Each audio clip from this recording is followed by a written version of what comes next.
1980-র পর থেকে এখানে অনেক সিনিয়র ডিজাইনাররা আছেন, নাসির ভাই আছেন, উনিও বলতে পারবেন যে এটা আসলে কাজটা শুরু হয় 1980-র পরেই।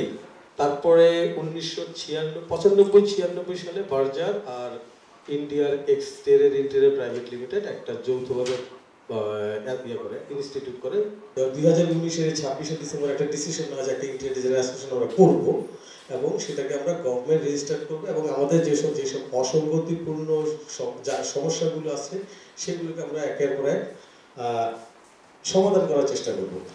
এই শুরু করার পরে আমরা 2019-এর 26 তারিখে আমরা আইটেমটা তৈরি করি, interior designers association of Bangladesh.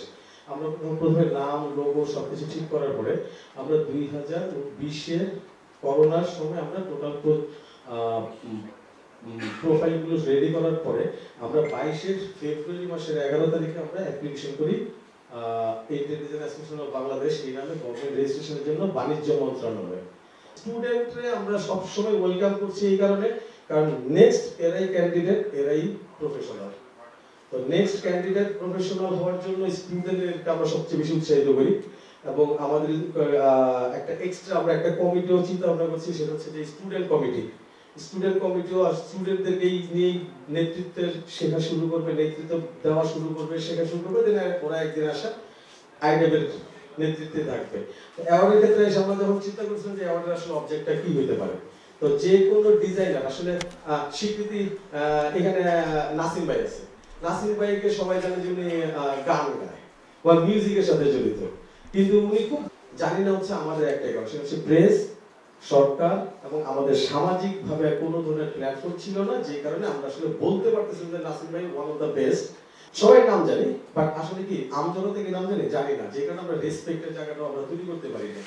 যেই কারণে আমরা প্রত্যেকটা ডিজাইনার কোম্পানিগুলোর আমরা চাচ্ছি যে ইকুয়ালি সবাই জানুক। চিৎকার করে বলতে পারছি না যে হ্যাঁ আমরা খুব ভালো লেভেলের কাজ করি, বাট আমাদের এই ভয়েসটা আমরা দিচ্ছি না। মেবি এটার একটা কারণ হতে পারে যে আমরা যারা ডিজাইনের সাথে কাজ করি তারা খুবই ভদ্র টাইপের মানুষ বসে হয়তো আমরা কাজগুলি চিৎকার করি না অন্যদের মতো। তারপর আমরা হসপিটালিটি ডিজাইন, সেখানে যে কোনো রিসোর্ট, হোটেল, আবার রেস্টুরেন্ট, এই প্রজেক্টগুলো নিয়ে আমরা একটা ক্যাটাগরি। আর আরেকটা করছি আমরা রিটেইল, যেগুলো ডে লাইটকে আসলে কি বেশি ব্যবহার করা যাচ্ছে নাকি আর্টিফিশিয়াল লাইট ইউজ করতেছে, এই ধরনের প্রজেক্ট ইয়াগুলোতেও আমরা মার্কিং হচ্ছে। আরেকটা হচ্ছে লোকাল হেরিটেজ, আমরা লোকাল হেরিটেজকে একদমই ভুলে যাচ্ছি। চায়না থেকে প্রচুর প্রোডাক্ট আসতেছে, এইখানেও প্রচুর প্রোডাক্ট হচ্ছে, কিন্তু লোকাল হেরিটেজকে রিপ্রেজেন্ট করবে এরকম প্রোডাক্টও তৈরি হচ্ছে না। ডিজাইনের ক্ষেত্রে আমরা ইউজ করতে ভুলেই গেছি। আমরা যদি পাই এতগুলো প্রজেক্ট আসলে দেওয়া সম্ভব না, সবগুলো প্রজেক্ট হয়তো কোয়ালিটিপূর্ণ হবেও না। প্রত্যেকটা ক্ষেত্রে 10টা করে প্রজেক্ট নেওয়ার পরে এইগুলো আমাদের নিজস্ব ফটোগ্রাফার ডেভিড বারিকদার আর তার টিম কাজ করবে। পেছনে একটা ইয়ে ছিল যে না থাকলে একটু হয়তো অনেকে অনুৎসাহিত হবে, কিন্তু আসলে বেসিক্যালি নিজের শ্রেষ্ঠত্ব প্রমাণ দেয় আসলে সেটাই সবচেয়ে বড় রিওয়ার্ড। এই রিওয়ার্ডটাই আমরা আসলে করতে চাই। আমরা টোটাল বাজেট দিচ্ছি 21 লাখ টাকা শুধু প্রাইজ মানি।